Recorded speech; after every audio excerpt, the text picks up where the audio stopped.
Enneagram 3 with a 2 wing. My friend, Jason Wahler, welcome to Typology. Hey, brother. Thank you so much for having me. Man, I've been waiting for this conversation. You and I met, I don't know, within the past 18 months, Yeah, I'd say almost like a couple of years ago now. I guess. Yeah. We met through our mutual friend, Steve Lee. Yes. And gosh, we have a lot to talk about. We share a common recovery journey. And I'm super stoked because you only just learned through the Typology Institute, Enneagram assessment that you are an Enneagram 3 with a 2 wing. What do you think? Well, I'm that's why I got you here. I want to learn more about it. I mean, when we came on, I thought I was, after doing the test, I thought I was actually a 7. That's what I recall from 4 years ago, but clearly times have changed and now I'm a 3. And I actually, after reading through the information, it makes sense. But something that I'm very curious about is, and that nobody's ever explained it to me before, is actually what the wing means. Okay. Just So for let's the talk top, about, he came out as from the test as a 1-to-1 3 wing 2. yeah, okay. So let me just give you an overview of 3s, and then I'll tell you about the wings. All right. So the core type 3, right? They're often called the performer or the achiever, and they're driven by a deep desire for success, for admiration, and for personal accomplishment, right? So these are highly motivated, adaptable, image conscious, and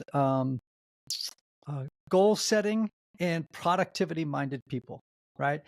They really value efficiencies, and they work hard to be seen as being competent and impressive. Like they want people to be like, whoa, Jason Wahler, wow, what a guy.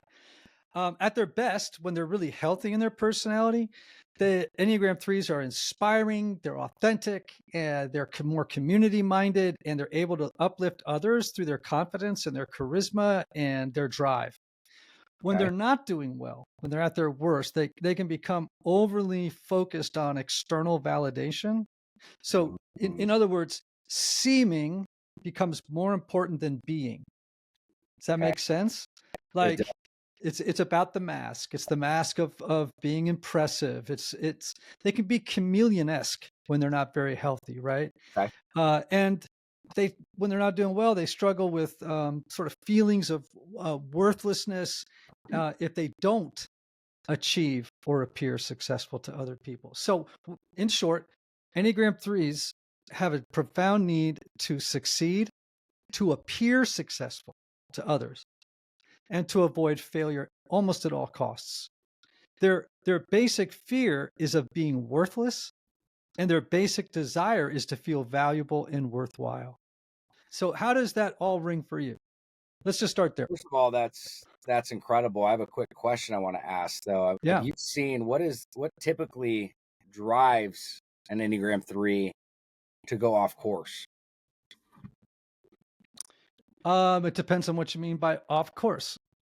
Well, I mean, if they're in flow and they're doing well and they're in that healthy state of mind, what typically makes them go the other way? I mean, I know that's probably a pretty broad question, but is there something that you see that stands out that really diverts the 3 to go into those unhealthy behaviors and or habits? Yeah. So when a 3 is under stress, right, for whatever reason, they start to look like unhealthy 9s. Okay, and I won't tell you why that's the case, but that's what all those arrows on the Enneagram thing means. Yep. So, like, do you have it right in front of you? I have it right in front of me. Okay, so you see how there are arrows, Yep. right? So when the 3 is under stress, do you see how they move toward the low side of 9, unhealthy 9? And when they're Yep. doing great, they look like a healthy 6. You see the other arrow? Yep. Okay. Wow. Okay. So when you're not doing well, you go to the low side of 9 where you start to get depressed, kind of slothful, indecisive, losing focus. You'll start to care less about your appearance to other people. You become unmotivated. You become, those are just a few things.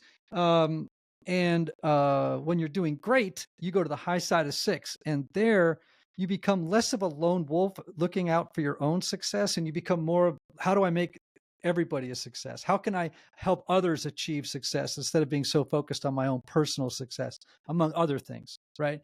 That's a very quick overview, but that's the idea.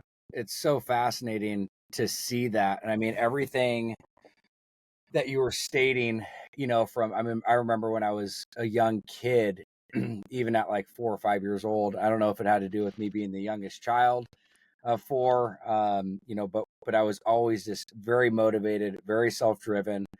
I remember, just even wanting praise and accolades from my parents when I was, being outside in the front of the house, dribbling the soccer ball and just practicing and, doing the same thing with baseball, and just kind of always like, hey, look what I'm doing, and I don't, again, there could have been unhealthy attention seeking there, but I also had a gifted ability with athletics, and it was something that I thrived in, and it was something that, also became a part of my identity. But it's so funny as you say this. I mean, another funny story when I was young, and this may be the alcoholic in me, but I'll never forget. I mean, even as just an entrepreneur, at literally 5 years old, man, I'd go down the street with my red wagon. I'd go to my neighbor's house, cut their roses, and then offer them bouquets to purchase of their own. So, and literally, the lady walked me back to my house and it literally like by the ear, you know what I mean? Like Oh went up to my my house, gosh. like, Mrs. Wahler, your son's over here cutting my roses, trying to sell them to me. And I mean, they could Dude, help but laugh. Wow. And I mean, that was one of many things that I would partake in at a young age, but very driven, and motivated. And it's crazy though, as you fast forward a little bit through time, I felt like I had this energy and there was a very positive side to me that was very outgoing, very enthusiastic, very, very good with people at a young age. And I actually encountered, down the road, and I don't want to go too far off track here, but it was crazy. It was almost like that light that I had about me really went away at about age of 12 or 13 years old. And that was when I started struggling severely with OCD, obsessive compulsive disorder, to the point actually where I'd wash my hands until they'd bleed, and I'd have to wear neoprene gloves with Neosporin in them, to deal with the repercussions and the aftermath of it. But that OCD like took me into such a deep, dark place that everything that I can remember and looking back as a young child was completely taken away.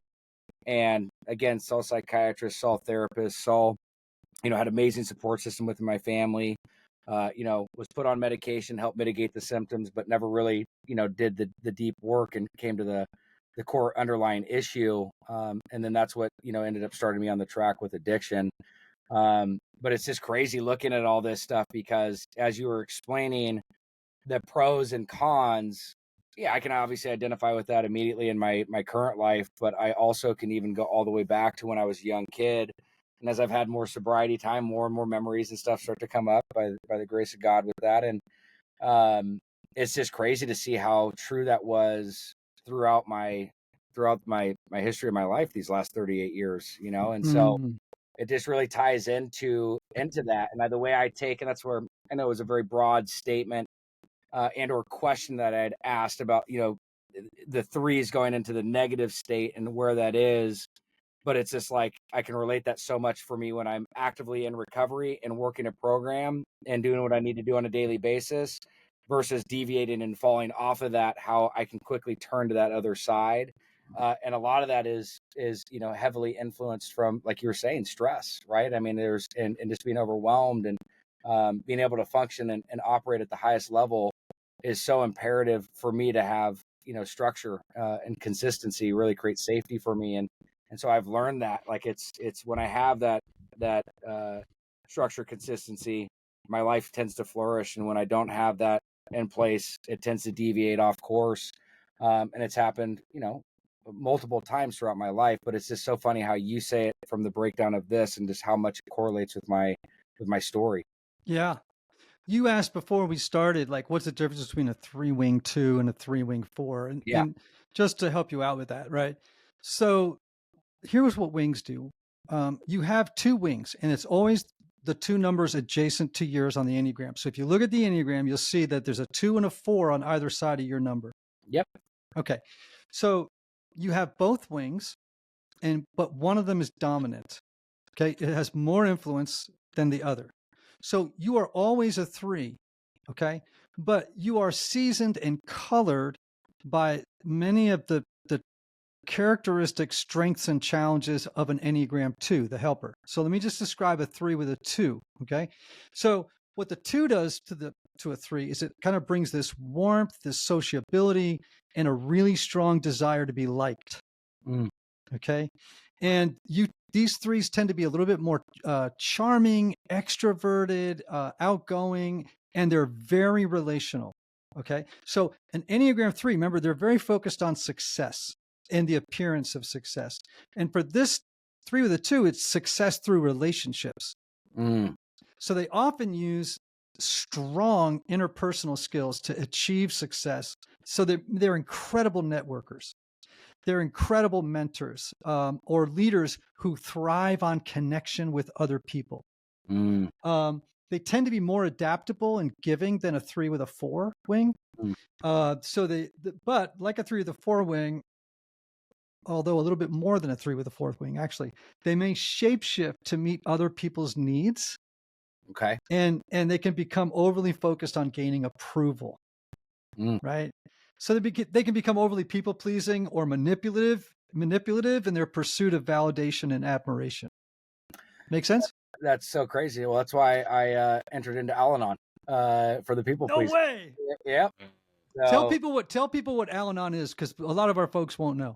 Well, I mean, it's to help deal with codependency, and it's for me on my side. I'm newer to the program, but basically, in the simplest form, it's like, basically receive validation through other people's approval. Is at least from like what you're stating here is a core crux of why I entered into it. A lot of people enter into Al-Anon, if they have a loved one that struggles with substance abuse, and they're the enabler or the codependent to that person's addiction.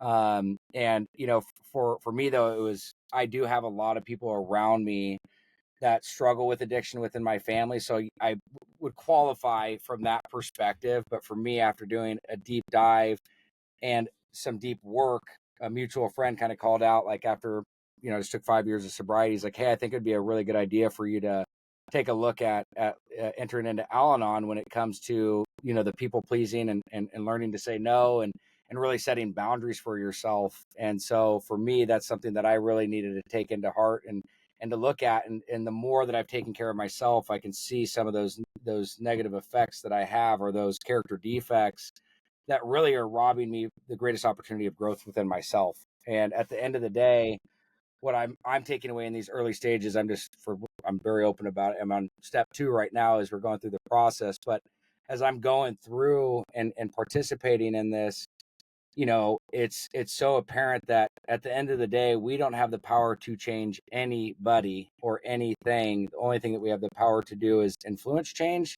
and or change ourselves. Right. And so it's been a deep, hard look. And again, it's probably not like the best explanation, because again, it's the way I entered into this. So it's not as traditional as it would be for somebody that is struggling with a loved one with substance abuse. But it's a support group. They walk you through the process and help you identify the areas that, may be causing distress and or unmanageability within your life based on others' behaviors and or actions. Yeah. You want to add to that, Ian? No, first of all, my wife is an Al-Anon ninja. She has, she's, goes to regular meetings. She's got a sponsor. She's got a son in recovery. She's got a husband in recovery. And she knows a lot about being, prior to going into her own recovery, about, people pleasing and enabling and turning a blind eye when she didn't want to see things. You know what I mean? Like, we're kind of like a textbook family of recovery over here at the Cron household. Man, it has been such a life. I wish everybody would be an Al-Anon, actually. Like it's so amazing to go through the 12 steps to realize, how to have boundaries, how to say no, how to realize that I don't have power over people, places, and things. Yes, I can influence change, but ultimately outcomes are not my business. All that kind of stuff. Oh man. Well, that's what I say. Like, I think, I think a really. Oh, go ahead, Anthony. I was just going to say, on your assessment and your wing scores, you scored 64% as a wing 2. So that, according to the assessment, that does have a lot of influence on your 3. So just wanted to. Yeah. No, You're a pretty strong 2 wing. Oh yeah, Yeah, my right wing's broken. That wing 4 don't work.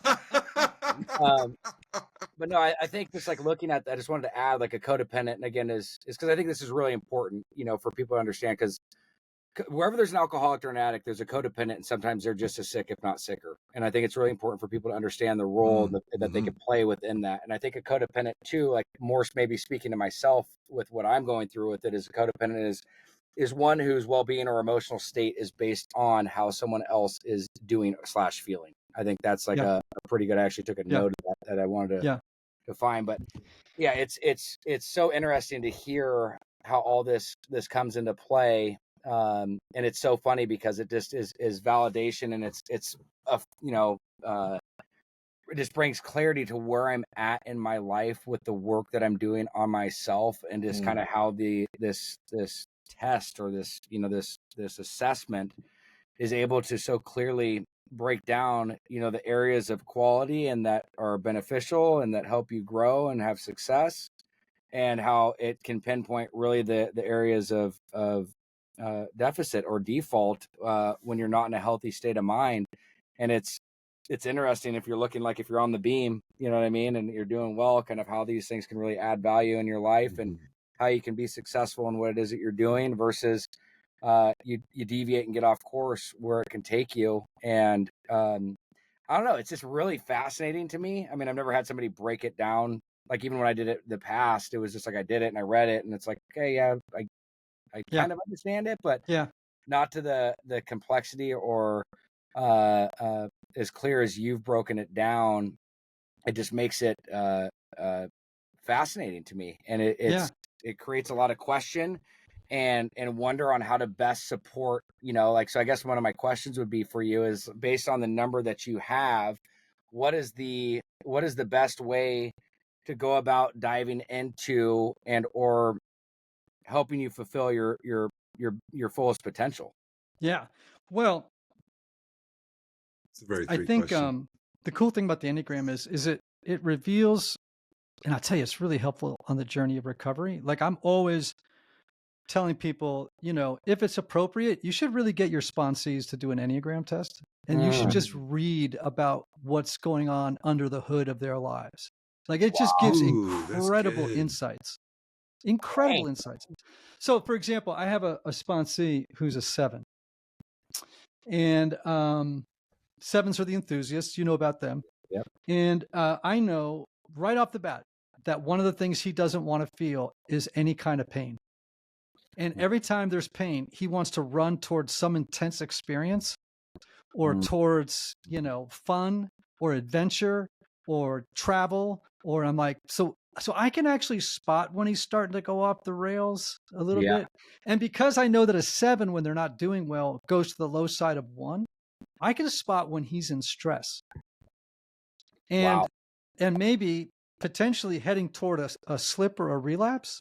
Like I'm able to kind of go, oh, okay.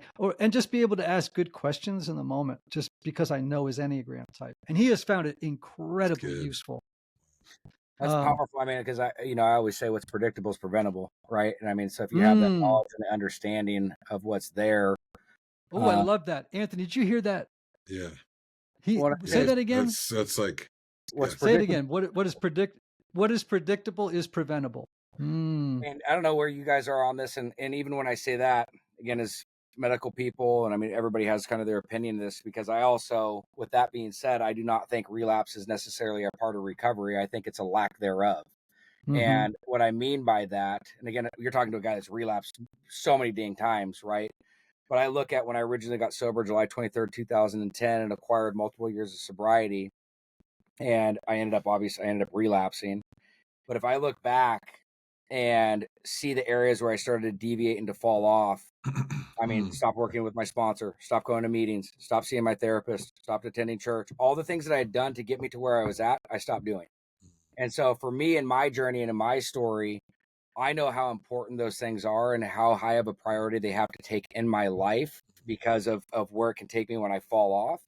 And so looking back, I'm like, oh my gosh, like all these things that I've gone through and all these things that I had done, I could have prevented these things had I taken the appropriate measures with this. Yes. And the way I looked at it is like, it's like a domino falling, right? Like and look, by no means is my life perfect, but if I have a domino or two fall in a day, it's much easier to pick up a couple dominoes than if there's 50 that have fallen, right? Yeah. And so then it gets Yeah. overbearing. And that's an analogy I try to use. I don't know if it makes sense or not, but hopefully the listeners understand.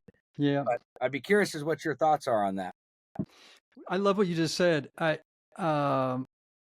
like how I just heard this thing in a meeting the other day. A guy said, listen, if you're on a train and you miss getting off at your station, like you go by your station on it, and he said, you need to get off that train as soon as possible, because the further you go on the train, the more expensive it is to come back to the station you were supposed to get off at.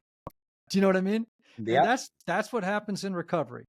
If you don't get off the train at the right station, you better get off soon after that, as fast as you can, because coming back to it is going to get more and more expensive, right?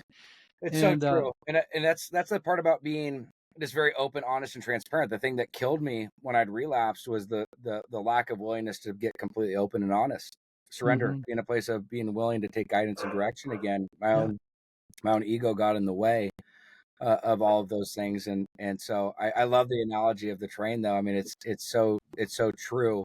But I think that's why, for me, when it comes to my recovery program and what I have on a daily basis, I have a pretty regimented routine that I abide by. And it's worked wonders in my life. It really has. And it's funny. I'm actually reading a book right now, which I'm sure a lot of people have read and or have heard of, The Atomic Habits, and just the importance behind a lot of that, and how that continued growth comes into place for me when I have those in play. But it's like, when my life is in order and in structure, it just tends to operate so much better. Yeah. We had James on the show about 2 years ago, Anthony. Yeah. James was on the show. And we had a really, really good conversation. And was he an 8 or a 3? I can't remember.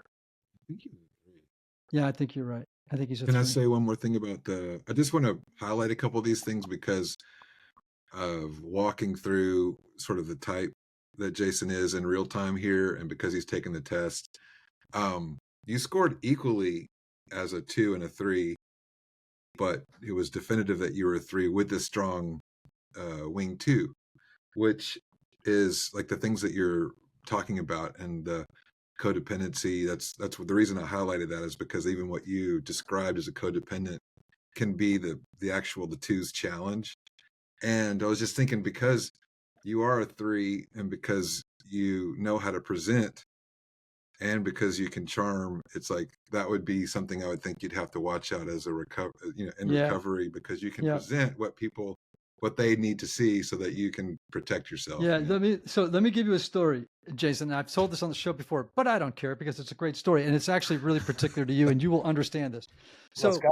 There was a guy, he was a pastor of a big church, and he got a DUI, right? So he got pulled over, he got busted. It's in the newspaper. He's got this huge church, and it is a major fall from the heights, right? Okay. So now, just so you know, 2s, 3s, and 4s, more than most other types, struggle with shame. Okay. And that's why they project an image, right? They project images because they don't believe they can be loved for who they are, 3s, but only for what they accomplish or what they do. Okay. So he comes into the room and he's just devastated. He is wrecked, right? He's been a secret alcoholic for a couple of years, and now he's got a DUI. He has lost his job at the church, or he's whatever. So he actually goes to a meeting about 20 miles from his home because he doesn't want to run into anybody who could see him. There's the shame, right? Big time shame. Then he gets in the room and he's so polished and he's so good at crafting an image to impress other people. I'm not kidding you. Within 2 weeks, he was the most admired recovering alcoholic in that room. He is quoting stuff. Leading the group. He's leading the group. People with 30 years of recovery are all saying, this guy is amazing. And finally, so what had happened was his initial mask of impressiveness and awesomeness had collapsed. He got in the room and just not consciously, but just reflexively created this new awesome image that was so impressive to everybody in the room that everyone's like, that guy's sobriety is amazing. He's like, he's been sober for 20 minutes. Like, and so his sponsor was so smart. He was catching on to what was happening here. Like, this guy was literally getting a following in the rooms of recovery, right? And he said to him, for the next 6 months, you can't talk in meetings.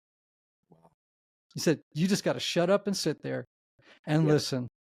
And he just saw that the guy was coming up with a new, impressive, external, projected identity to win over the other people and to gain their approval and their validation and their admiration. He just was lusting for admiration. I mean, that's a 3 thing when they're not healthy, right? Yeah. And for attention and to be seen as the paragon. They want to become the poster child of whatever group they're in. So he's trying to become the poster child of recovery now, right? And he's succeeding at it. Like, it's crazy, right? And but instead his sponsor shut it down, and what he was doing was basically telling the guy, look, you have to live with the discomfort now of having this former image-based life destroyed, and we have to keep that mask down long enough that the shoots of your true self will emerge, and you'll realize I can be loved for who I really am, not just for my image, not just for success and achievement.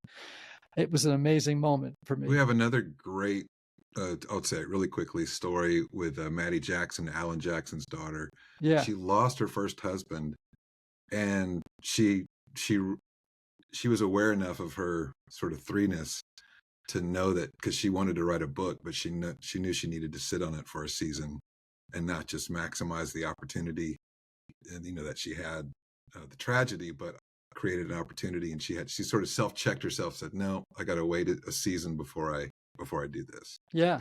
Wow. Very 3 stuff.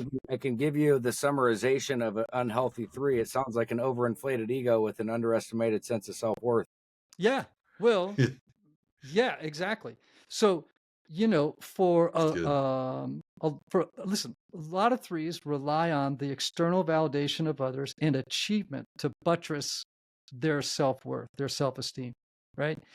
And because, again, they don't believe they can be loved for who they are, but only for what they do and for what they accomplish. And I oftentimes say what Enneagram 3s want is love, but they settle for admiration. Right? They settle for admiration, and then they get into curating their image, landscaping their self-presentation to have the maximum effect on other people. But it causes a lot of loneliness, and they live with a lot of shame.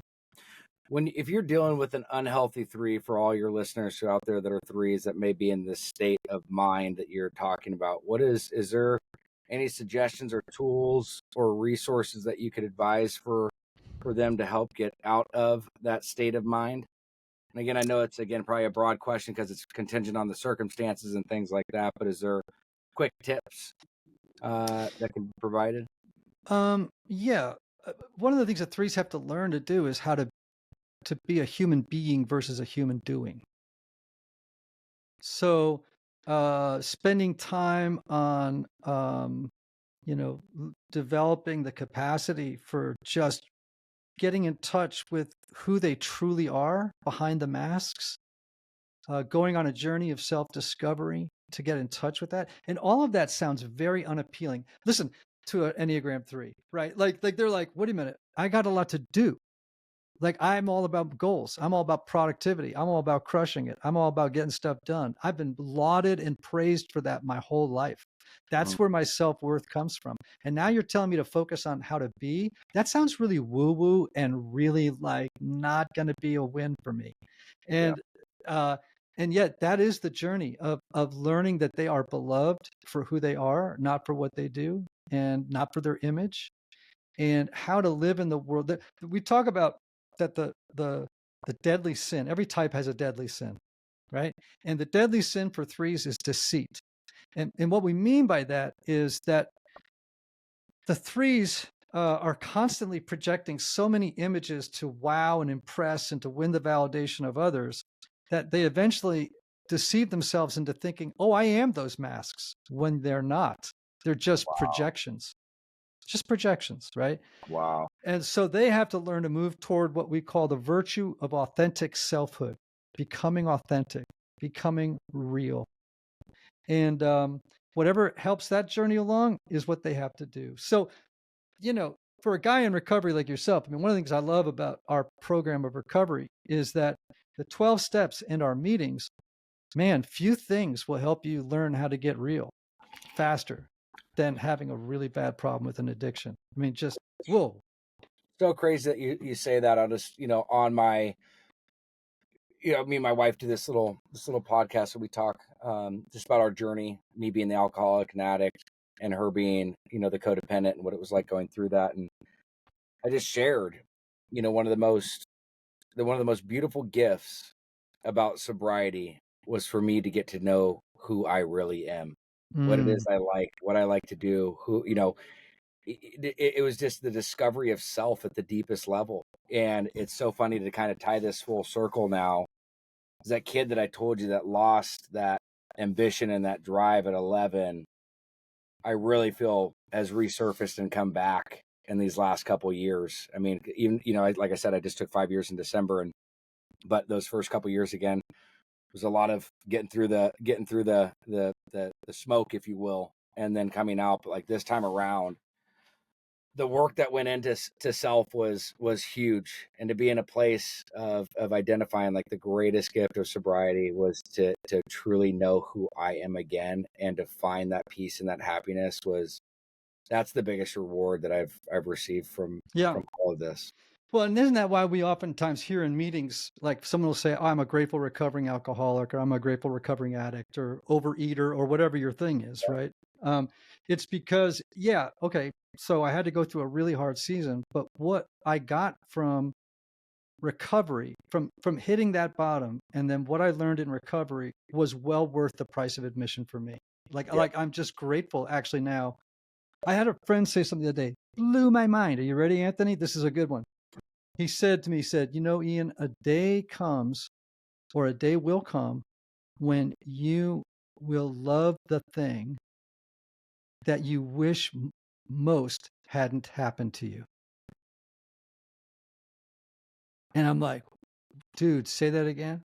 He said, a day will come when you will learn to love the very thing that you wish most hadn't happened to you. And I'm like, you're right. That's my story. Like, I've learned to love the thing I wish hadn't happened to me, right? Because of what it gave me in the end. Well, it's like your greatest deficits become your greatest assets. You know what I mean? Like, trust me, I never thought I'd be in the spot that I am today, nor did I want to. When I was young, I wasn't like, I can't wait to be an advocate for substance abuse and mental health, when I was 12, 13 years old. But through all the trials and tribulations and having to go through it, it's, I wouldn't change a thing, and be able to be in a place where I mean that, there's a lot of things that really shaped and directed me, because there was even years when I had that first 5 years of sobriety back when I got sober in July 2010.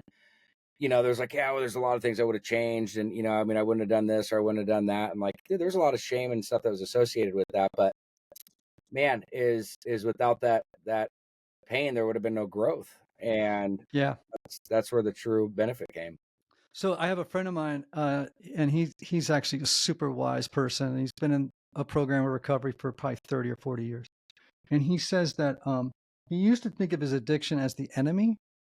And then one day he woke up and he changed his whole sort of belief system around it. He said, now I understand my addiction to be my most treasured teacher.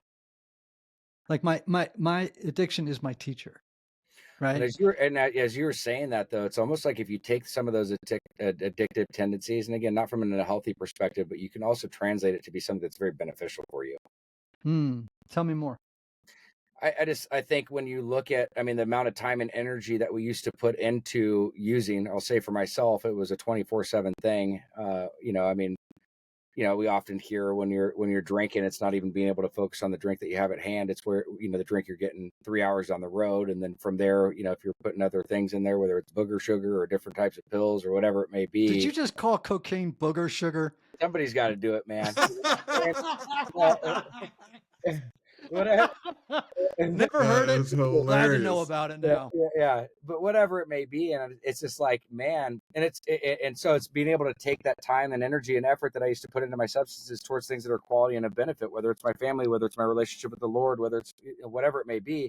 It's the same thing with my OCD. I was able to take something that was a complete setback and turn it into something that was positive. And now, I mean, whether it's funny or not, I mean, all jokes aside, it's like you come to my house, dude, like my OCD is manifested into something that is something I enjoy. My clothes are color coordinated. My socks are organized. Like I'm detail oriented, but it's not debilitating like it used to be. But I've been able to take something that was a very big hindrance and a negative and be able to incorporate it into a benefit and a positive. And so, like, again, jumping back to addiction, and just and the way that I live my life now, I put time, energy, and effort into being very intentional with my family, being very intentional with my kids, being very intentional with my wife, with my program. I have a very rigorous routine that I abide by. It takes effort, it takes energy, it takes time, just as it did to be an active alcoholic or an active addict. And I put a lot of that energy and emphasis in that, and I basically flipped the script and had it become something that was beneficial to me, because I also think addiction is like a superpower, man. I mean, it's like a survival gene that if you can tap into, I mean, think of what we would do and how we would operate and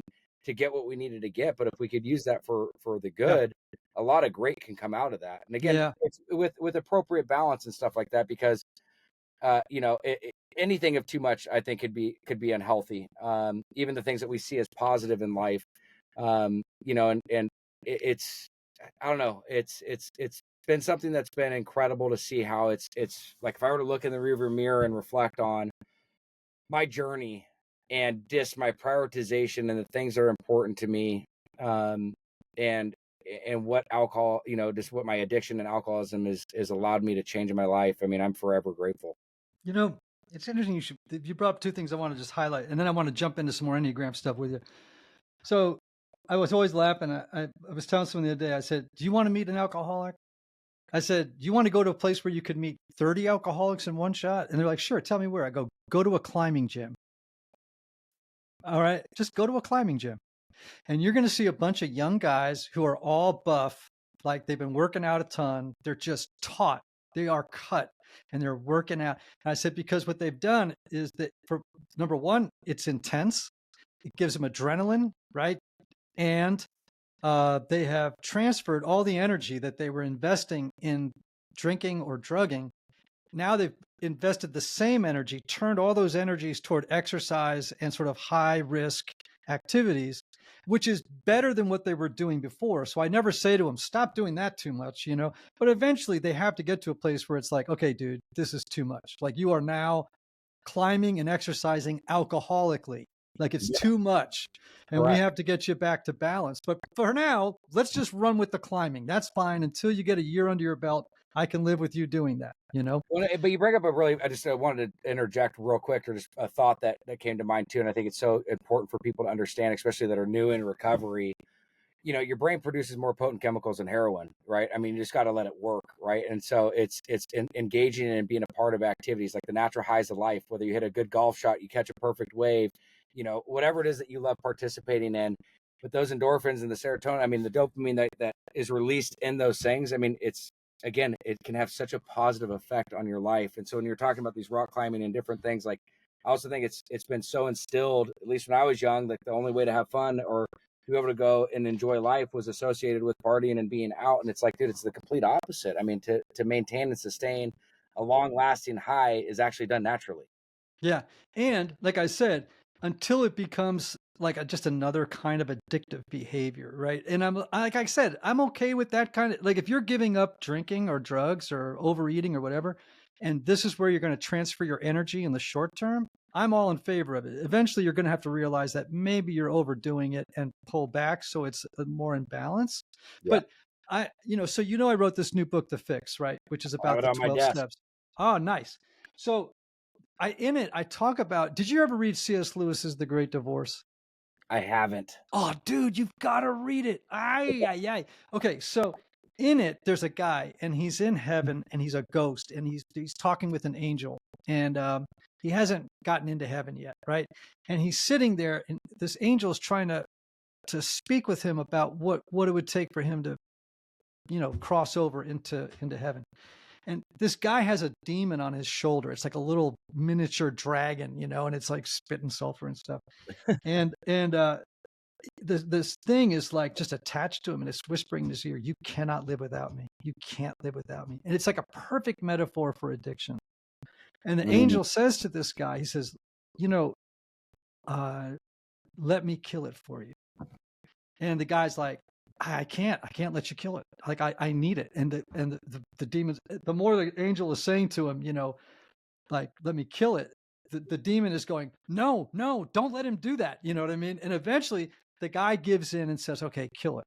And it's a terribly painful exercise, but the angel kills this demon on his shoulder.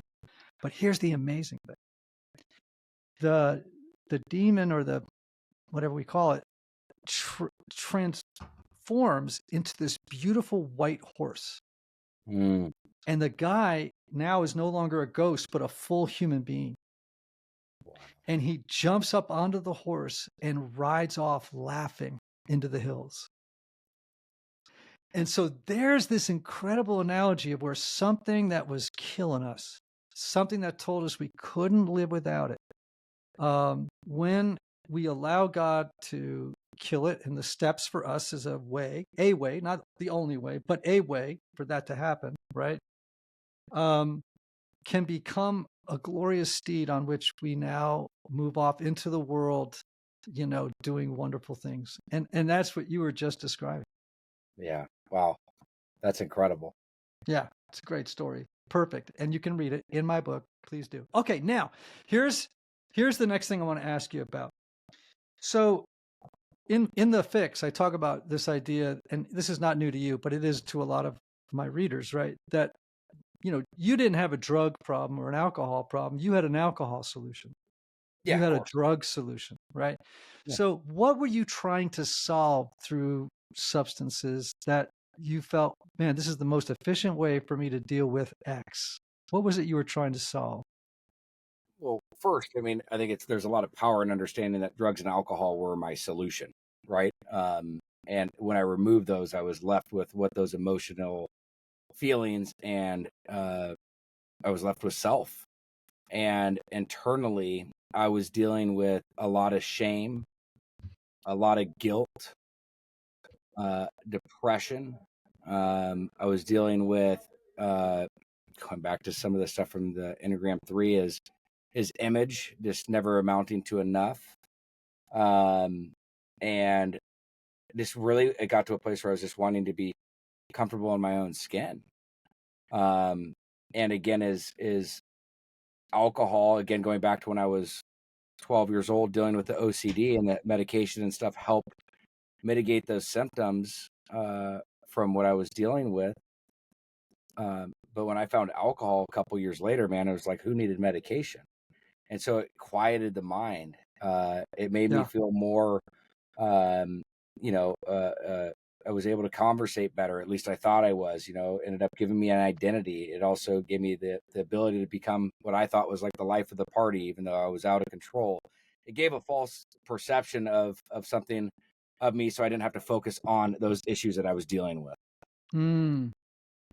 Yeah, it'd be really interesting. Like, we don't have time to do it today, but there are so many ways that the Enneagram plays with addictions, because actually, if you think about it, every type has addictive patterns, right? Yeah. Enneagram 1s, the improvers, there's kind of an addiction to being right, to doing things just so, and 2s to pleasing, to meeting the needs of others and winning appreciation that way, right? Becomes codependent kinds of behaviors become addiction, etc. Right? Yeah.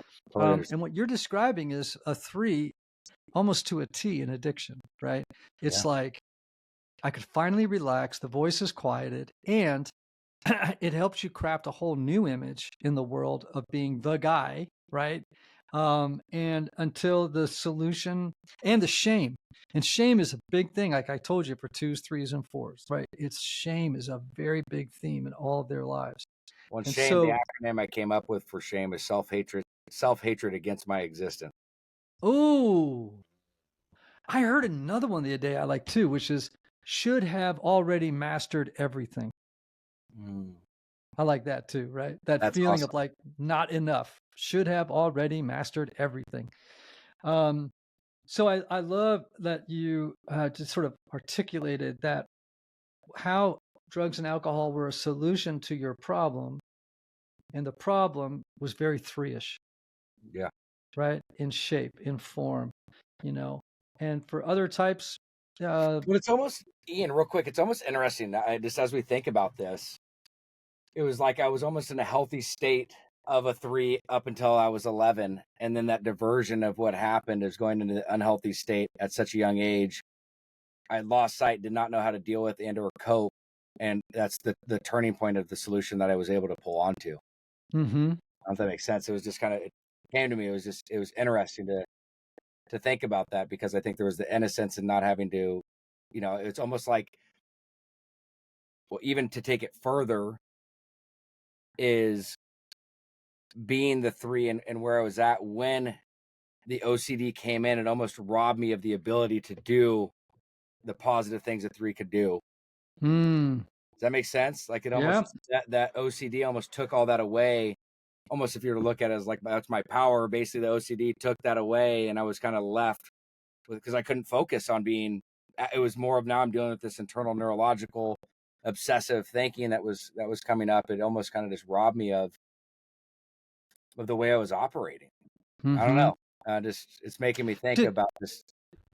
did the alcohol, when you were drinking, did it mitigate or lessen the symptoms of OCD? Oh, for sure. Right? It quieted, it probably slowed down the loop of anxious thinking and the whole thing, right? Correct. Yeah, and so, that it makes all the sense in the world, Like I was on a retreat last week, and I was leading group therapy for a bunch of addicts. In the group I had, five people, four of whom were identified chemical addicts, everything from, alcoholics to drug addicts. And we had 2 sex addicts in the group. I love these. Mm. I mean, it sounds crazy, but I love leading group therapy with addicts. I think it's the best, right? Yeah. And some of them had just, one of them was only sober 2 months, but the other is probably over a year. And but they were doing a lot of hard work on themselves in the group. And it's so interesting when you look at these guys and they describe their stories, like, and I just look at them all and I say, well, of course you found alcohol and drugs. Like, why are you beating yourself up? Of course you did. And in a way, thank God, because you might be dead if you hadn't found it to hold you over until you got here. You know what I mean? So I'm not encouraging people to go use like drugs or alcohol, in any way, shape, or form. All I'm saying is that when I meet an alcoholic or a drug addict, sometimes I look at them and I hear their histories and I'm like, well, of course you did. Like, this was a great solution in your mind. And, Yeah. I get it. And now we have to find another solution. And if in your case, it was a great solution to, some of the issues with OCD and how it was fundamentally preventing you from achieving and doing the things that you had been used to doing, it kind of made that go away. And in your little 12-year-old brain, of course you went, or 15-year-old brain, or whatever it was when you started drinking. It's like, of course you said, oh, this is the answer to all of life's problems. Yeah. And until it became a bigger problem than the problem it was trying to solve. Correct. I mean, it's what is the theory or thought that I've said too, is like, those negative thoughts and feelings can ultimately become your reality. I mean, you can basically manifest them into play. Like the things that I Yep. never wanted to become, I ultimately became. Yeah. Yeah. And just when you became that, you moved the goalposts. They kept moving, man. You kept moving. Hey, listen, tell folks what you're doing, where they can find. I mean, you've got this great thing you're doing with your wife, Jaws. Just tell people where they Yeah, can give me find a out more high about it. level. yeah, I'll give you a high level overview. So, I mean, if you guys are just wanting to connect more, obviously the easiest place is either Instagram, Jason Wahler, or my website, jasonwahler.com. My wife and I have been doing a show called Jaws, which is like the Jaws of Addiction, but it's actually Ashley and Mai's name, Jason and Ashley Wahler story. And we basically walk through what it's like being an alcoholic and an addict, also a codependent and an enabler, and how we navigated this journey and how we came out on the other end, and how we were raising the family, how we're navigating through life. It's our story about faith and solution. And so it's a really intimate journey into our life and how we deal with this on a daily basis. We actually started the show 5 years ago, and we walked through what it was like for me in my first year of sobriety with her. And so we documented that. It was really cool to be able to do that together as a couple. So we relaunched that, and I think we're on like our 10th or 11th episode right now, which has been incredible, and it's been a great thing for us to be able to connect at a deeper level.